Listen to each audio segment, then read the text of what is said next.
اللہ اکبر اللہ اکبر اللہ اکبر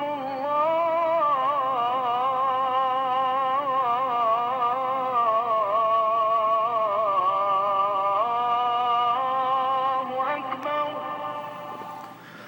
السلام علیکم brother and sister, میں ہوں محمد قاسم خان۔ آج میں آپ لوگوں کو جو بتانے جا رہا ہوں وہ ہے نماز صلاۃ و تسبیح۔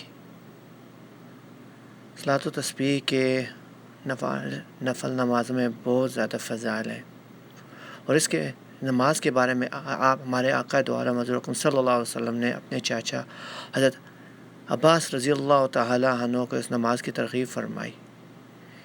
اس نماز کے پڑھنے سے اللہ تعالیٰ پڑھنے والے کے اگلے پچھلے نئے پرانے غلطی سے اور جان بوجھ کر کیے ہوئے چھوٹے بڑے اور ظاہری اور پوشیدہ سب گناہ بخش دیتا ہے۔ اور آپ صلی اللہ علیہ وسلم نے اس نماز کے بارے میں فرمایا کہ اس نماز کو روزانہ ایک دفعہ پڑھیں۔ اگر روزانہ نہیں پڑھ سکتے تو ہر جمعے کو پڑھیں، دامنے سے ہر ویک میں ایک دفعہ پڑھیں۔ اگر ہر ویک میں ایک دفعہ پڑھ نہیں سکتے تو ہر مہینے میں ایک دفعہ پڑھیں۔ اگر ہر مہینے میں ایک دفعہ نہیں پڑھ سکتے تو ہر سال میں ایک دفعہ پڑھیں۔ اگر ہر سال میں نہیں پڑھ سکتے تو زندگی میں ضرور ایک دفعہ پڑھیں۔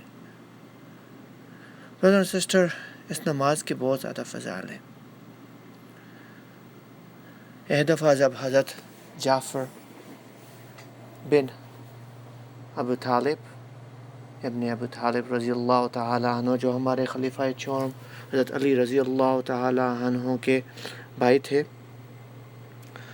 وہ جب حبشہ میں گئے، حبشہ کے بادشاہ کنگ آف نجاشی سے انہوں نے ادھر اپنی اسپیچ دی اسلام کے بارے میں، تو وہ بڑے امپریس ہوئے، نجاشی امپریس ہوئے اور انہوں نے اسلام کو قبول کیا۔ جب یہ بات لے کر واپس آپ ہمارے آقا دو عالم صلی اللہ علیہ وسلم کے پاس مدینہ شریف میں آئے تو آپ صلی اللہ علیہ وسلم نے حضرت جعفر رضی اللہ تعالیٰ عنہ کو گلے لگایا، ان کو حق دیا، اس کے بعد ان کو بوسہ مبارک دیا ماتھے پر، اور انہوں نے فرمایا کہ میں تمہیں ابھی ایک بہترین تحفہ دیتا ہوں، سب سے اچھا تحفہ۔ تو آپ کو پتہ ہے وہ تحفہ کیا تھا؟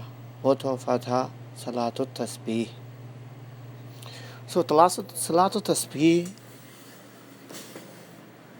لمبی نماز ہے، یہ نفائل میں آتی ہے، اور یہ صلاۃ و تسبیح کی بہت فضائل ہے۔ سب نوافل نمازوں میں سے سب سے زیادہ فضائل ان صلاۃ و تسبیح کے ہیں۔ صلاۃ و تسبیح میں لگتے ہیں، میں نے پڑھی ہے، لگتے ہیں 15 سے 20 منٹس، اور یہ نماز آپ اگر بیمار ہیں تو آپ بیٹھ کر بھی پڑھ سکتے ہیں، نوافل ہیں۔ صلاۃ و تسبیح اس لیے کہتے ہیں کہ اس نماز میں آدمی ہر رکعت میں 75 ٹائم 75 ٹائم تسبیح پڑھتا ہے۔ اس نماز کی تسبیح ہے سبحان اللہ والحمد للہ ولا الہ الا اللہ واللہ اکبر۔ یہ ٹوٹل 4 رکعت نماز ہے۔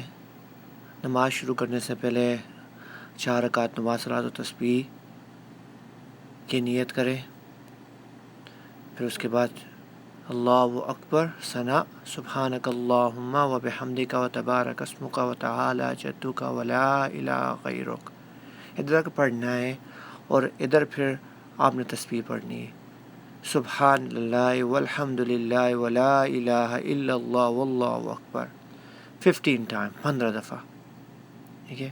اس کے بعد پھر آپ نے شروع کرنا ہے اعوذ باللہ من الشیطان الرجیم بسم اللہ الرحمن الرحیم، پھر سورۃ الفاتحہ، اور اس کے ساتھ پھر دوسری سورت میں لائیں گے۔ دوسری سورت کے ختم ہوتے ہی فوراً رکوع میں جانے سے پہلے آپ نے 10 دفعہ سبحان اللہ والحمد للہ ولا الہ الا اللہ واللہ اکبر پڑھنا ہے۔ 10 مرتبہ پڑھنے کے بعد پھر آپ نے رکوع میں آ جانا ہے۔ رکوع میں سبحان ربی العظیم کم از کم 3 دفعہ پڑھنے کے بعد آپ نے 10 مرتبہ تسبیح پڑھنی ہے۔ سبحان اللہ والحمد للہ ولا الہ الا اللہ واللہ اکبر۔ یہ 10 مرتبہ پڑھنے کے بعد پھر آپ نے قوما یعنی رکوع کے بعد کھڑے ہو جانا ہے۔ کھڑے ہو کر آپ نے 10 مرتبہ سبحان اللہ والحمد للہ ولا الہ الا اللہ واللہ اکبر پڑھنا ہے۔ اس کے بعد آپ نے سجدے میں آ جانا ہے۔ سجدے میں 3 دفعہ سبحان ربی الاعلی کم از کم کہنے کے بعد 10 مرتبہ تسبیح کہنی ہے۔ سبحان اللہ والحمد للہ ولا الہ الا اللہ واللہ اکبر۔ یہ کہنے کے بعد آپ نے پھر اللہ اکبر کہہ کر جلسے میں آ جانا ہے۔ جلسہ یعنی 2 سجدوں کے درمیان بیٹھنا۔ وہاں آپ نے 10 مرتبہ تسبیح کہنی ہے۔ سبحان اللہ والحمد للہ ولا الہ الا اللہ واللہ اکبر۔ اس کے بعد آپ نے دوسرے سجدے میں چلے جانا ہے۔ دوسرے سجدے میں سبحان ربی الاعلی کم از کم 3 بار کہنے کے بعد 10 مرتبہ پھر تسبیح کہنی ہے۔ سبحان اللہ والحمد للہ ولا الہ الا اللہ واللہ اکبر۔ یہ پڑھنے کے بعد 10 مرتبہ پھر آپ نے کھڑے ہو جانا ہے دوسری رکعت کے لیے۔ دوسری رکعت میں آپ نے ہاتھ باندھنے اور 15 دفعہ تسبیح پڑھنی ہے۔ سبحان اللہ والحمد للہ ولا الہ الا اللہ واللہ اکبر۔ تسبیح کے پڑھنے کے بعد 15 دفعہ پڑھنے کے بعد آپ نے سورۃ فاتحہ پڑھنی ہے۔ سورۃ فاتحہ پڑھنے کے بعد آپ نے اس کے ساتھ دوسری سورت ملانی ہے، دوسری سورت پڑھنی ہے، قرات کرنی ہے، اور اس کے بعد پڑھنے کے بعد پھر آپ نے 10 مرتبہ تسبیح پڑھنی ہے۔ سبحان اللہ والحمد للہ ولا الہ الا اللہ واللہ اکبر۔ اس کے بعد آپ نے رکوع میں چلے جانا ہے۔ رکوع میں سبحان ربی العظیم 3 مرتبہ پڑھنے کے بعد منیمم 3 مرتبہ پڑھنے کے بعد آپ نے پھر 10 مرتبہ تسبیح پڑھنی ہے۔ سبحان اللہ والحمد للہ ولا الہ الا اللہ واللہ اکبر۔ اس کے بعد قوما یعنی رکوع کے بعد کھڑے ہو جانا ہے اور وہاں 10 مرتبہ تسبیح پڑھنی ہے۔ پھر قوما میں 10 مرتبہ پڑھنے کے بعد آپ نے سجدے میں چلے جانا ہے۔ سجدے میں سبحان اللہ والحمد للہ ولا الہ الا اللہ واللہ اکبر 10 مرتبہ تسبیح پڑھنی ہے۔ پہلے سبحان ربی الاعلی 3 مرتبہ منیمم پڑھنا ہے۔ اس کے بعد پھر جلسہ یعنی رکوع سجدے کے درمیان میں بیٹھ جانا ہے۔ وہاں آپ نے 10 مرتبہ سبحان اللہ والحمد للہ ولا الہ الا اللہ واللہ اکبر پڑھنا ہے۔ اس کے بعد پھر آپ نے دوسرے سجدے میں چلے جانا ہے۔ وہاں آپ نے سبحان ربی الاعلی 3 دفعہ پڑھنے کے بعد آپ نے 10 مرتبہ تسبیح پڑھنی ہے۔ سبحان اللہ والحمد للہ ولا الہ الا اللہ واللہ اکبر۔ اس کے بعد آپ نے تشہد میں بیٹھ جانا ہے۔ تشہد میں آپ نے کچھ بھی نہیں پڑھنا، وہاں کوئی تسبیح نہیں پڑھنی، آپ نے صرف التحیات اللہ وصلوات پڑھنا ہے۔ عبدہ ورسولہ تک اشہد اللہ الہ الا اللہ اشہد ان محمد عبدہ ورسولہ۔ یہ پڑھنے کے بعد آپ نے تیسری رکعت کے لیے کھڑا ہو جانا ہے۔ تیسری رکعت میں کھڑے ہوتے ہی آپ نے 15 دفعہ تسبیح پڑھنی ہے۔ اس کے بعد پھر آپ نے سورۃ الفاتحہ اور اس کے بعد ساتھ میں دوسری سورت ملانی ہے۔ سورت ملانے کے بعد پھر آپ نے 10 مرتبہ تسبیح پڑھنی ہے سیم والی۔ پھر اس کے بعد آپ نے رکوع میں چلے جانا ہے۔ رکوع میں سبحان ربی العظیم 3 دفعہ پڑھنے کے بعد آپ نے پھر 10 مرتبہ وہی سیم تسبیح پڑھنی ہے 10 مرتبہ۔ اس کے بعد آپ قوما یعنی رکوع کے بعد کھڑے ہو جائیں گے، وہاں 10 مرتبہ آپ وہی سیم تسبیح پڑھیں گے۔ پھر اس کے بعد آپ پھر سجدے میں چلے جائیں گے۔ سجدے میں آپ سبحان ربی الاعلی 3 دفعہ پڑھنے کے بعد 10 مرتبہ وہی تسبیح پڑھیں گے۔ پھر جلسے میں یعنی سجدے کے درمیان میں بیٹھیں گے اور 10 مرتبہ وہی تسبیح پڑھیں گے۔ پھر اللہ اکبر کہہ کر دوسرے سجدے میں چلے جائیں گے، وہاں 10 مرتبہ وہی تسبیح پڑھیں گے۔ پہلے سبحان ربی الاعلی 3 دفعہ پڑھیں گے، اس کے بعد 10 مرتبہ وہی تسبیح پڑھیں گے۔ اس کے بعد پھر چوتھی رکعت کے لیے کھڑے ہو جائیں گے۔ چوتھی رکعت میں وہی طریقہ ہے، پہلے 15 دفعہ وہی تسبیح پڑھیں گے، پھر اس کے بعد سورۃ الفاتحہ، پھر اس کے بعد سورت میں لائیں گے اور اس کے بعد پھر 10 مرتبہ وہی تسبیح پڑھیں گے۔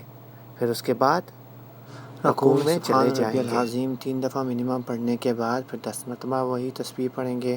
اس کے بعد پھر قوما یعنی رکوع سے کھڑے ہو جائیں گے اور وہاں پر 10 مرتبہ وہی تسبیح پڑھیں گے۔ اور اس کے بعد سجدے میں چلے جائیں گے. سجدے میں سبحان ربی الاعلیٰ 3 دفعہ منیمم پڑھنے کے بعد 10 مرتبہ وہی تسبیح پڑھیں گے. اور اس کے بعد جلسہ یعنی سجدے کے درمیان میں بیٹھ جائیں گے, وہاں 10 مرتبہ وہی تسبیح پڑھیں گے. اور اس کے بعد پھر دوسرے سجدے میں چلے جائیں گے, وہاں 10 مرتبہ پہلے سبحان ربی الاعلیٰ 3 دفعہ پڑھنے کے بعد منیمم, اور اس کے بعد 10 مرتبہ وہی تسبیح پڑھیں گے, سبحان اللہ والحمد للہ ولا الہ الا اللہ واللہ اکبر. اس کے بعد تشہد میں بیٹھ جائیں گے, اور وہاں التحیات للہ پڑھ کر, درود شریف پڑھ کر, دعا پڑھ کر سلام پھیر لیں گے. یہ ہو گئی صلاۃ و تسبیح کمپلیٹ. میں نے کوشش کی ہے اسٹیپ بائی اسٹیپ آپ لوگوں کو بتانے کے لیے, بہت زیادہ اسٹیپ بائی اسٹیپ, بہت سلو, تاکہ آپ لوگوں کو اچھی طرح سے سمجھ آ جائے. برادر سسٹر, یہ صلاۃ و تسبیح آپ کی زیادہ سے زیادہ آپ نے دیکھا ہے 15 سے 20 منٹ ہوں گی, لیکن یہ صلاۃ و تسبیح کی اتنی فضیلت ہے کہ اللہ تعالیٰ سارے کے سارے گناہ معاف فرما دیتے ہیں. اگر آدمی دل نیت صاف کرو اور اللہ تعالیٰ کے لیے نماز پڑھو, اللہ تعالیٰ سارے کے سارے گناہ معاف فرما دیتے ہیں. دوسری بات, اگر آپ لوگوں کو تکلیف ہے ٹانگوں کی وغیرہ کی, یا کچھ ایسی بیماری ہیں, تو میری ریکویسٹ یہ ہے کہ آپ کھڑے ہو کر نہ پڑھیں, بیٹھ کر پڑھیں, کیونکہ یہ نماز جو ہے لمبی ہے, اور درمیان میں اگر آپ کو تکلیف ہوگی, آپ کی تکلیف طرف دھیان ہوگا, تو آپ اکاؤنٹنٹ بھول جائیں گے. اور اگر اس میں گننے کے لیے کسی طرح کی بھی اکاؤنٹنگ یا انگلی پہ جو ہم گنتے ہیں نماز کے بعد, وہ ہم نماز کے اندر نہیں کر سکتے انگلیوں پہ, اس بات کو منع فرمایا گیا ہے. آسان طریقہ ہے بہت زیادہ, آپ نے ہاتھ باندھے ہوئے ہیں, جب ہم تشہد پہ بیٹھتے ہیں اشہد اللہ الہ الا اللہ و اشہد ان محمدا عبدہ و رسولہ پہ انگلی اٹھاتے ہیں, اس طرح سے آپ اپنے انگوٹھی کو پہلے ہلکا سا اٹھائیں, اور اس کے بعد پھر انگوٹھی کو نیچے کریں, ہلکا سا اٹھائیں, پھر دوسری انگلی کو اٹھائیں پہلی انگلی کو نیچے کریں, پھر دوسری کو اٹھائیں. اس طرح ایک ہاتھ کا کریں, پھر نیچے والے ہاتھ کا کریں, پھر دوبارہ اوپر والے ہاتھ کا کریں, تو 15 دفعہ پورے ہو جائیں گے. اسی طرح جب آپ قرات ختم ہو جائے گی تو 10 دفعہ پڑھیں گے, تو اس طرح کریں. رکوع میں جائیں تو اس طرح کریں, سجدے میں جائیں تو اس طرح کریں, اسی طرح. اگر جیسن کیس آپ بھول جاتے ہیں, آپ نے اسنا کے پڑھنے کے بعد آپ نے 10 دفعہ غلطی سے پڑھ دی, 5 دفعہ آپ بھول گئے, تو آپ یہ جو 5 دفعہ بھولے ہیں, آپ وہ اگلے رکن میں پورے کر سکتے ہیں. اس طرح کے قرات کے بعد پورے کر سکتے ہیں. یا سجدے میں بھول گئے ہیں تو دوسرے سجدے میں پورے کر سکتے ہیں. یہ بھولی ہوئی 5 تسبیح آپ دوسری رکن میں جمع کر لیں گے. اگر دوسری رکن کی تسبیح 10 ہے تو اس میں 5 جمع کر کے ٹوٹل آپ 15 پڑھیں گے. اسی طرح آپ نے اگر زیادہ ایک رکن میں پڑھ لی تو دوسری رکن میں آپ کم پڑھ سکتے ہیں. یاد رکھیے کہ بھولی ہوئی تسبیح قوما میں اور جلسہ میں نہیں پڑھی جا سکتی. اگر آپ رکوع میں تسبیح بھول گئے ہیں تو آپ نے اس کے بعد رکوع کے بعد قوما میں نہیں پڑھنی, بلکہ پہلے سجدے میں پڑھنی ہے. پہلے سجدے والی تسبیح بھی اور یہ والی جو بھولی ہوئی تسبیح ہے وہ بھی پڑھنی ہے آپ نے. تو اس کے علاوہ سورۃ الفاتحہ کے بعد کون سی سورت پڑھنے افضل ہے؟ اس میں 4 صورتیں جس کے بارے میں بتایا گیا ہے, وہ ہے 30ویں سپارے کے سورۃ الزلزلہ, سورۃ العادیات, سورۃ القاریہ یا سورۃ التکاثر. اور یہ نماز نفل نماز ہے, تو آپ کسی بھی وقت پڑھ سکتے ہیں سوائے ممنوع ٹائم کے.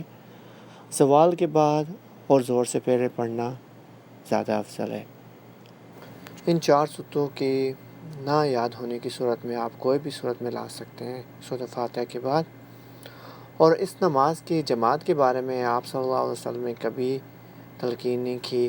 آپ صلی اللہ علیہ وسلم نے آپ صلی اللہ علیہ وسلم یوز تو کہتے تھے کہ السنتی و سنت خلفاء راشدین المہدیین, کہ میرے بعد میری خلفاء راشدین کی سنتوں کو پکڑو. اور نہ ہی ہمارے خلفاء راشدین نے کبھی اس کی جماعت کروائی ہے. ہاں البتہ کسی کو بیماری ہے بولنے کی یا کچھ ایسی بات ہے تو وہ علماء اکرام سے بات کر سکتا ہے اس بارے میں. مجھے اس بارے میں زیادہ علم نہیں ہے. اللہ تعالیٰ مجھے معاف فرمائے. میں تو ایک اتنا سا اسلام کا اسٹوڈنٹ ہوں اور اپنا واجب ادا کر رہا ہوں کہ آپ صلی اللہ علیہ وسلم نے فرمایا کہ ہر مسلمان پر واجب ہے کہ کوئی اچھی بات سیکھے تو دوسرے مسلمان تک پہنچائے. اللہ تعالیٰ ہم سب کو اسلام پر چلنے کی توفیق عطا فرمائے اور ہم سب کو جہنم کی آگ سے بچائے. انشاءاللہ اگلی ویڈیو میں پھر حاضر ہوں گا. فی امان اللہ. السلام علیکم ورحمۃ اللہ وبرکاتہ.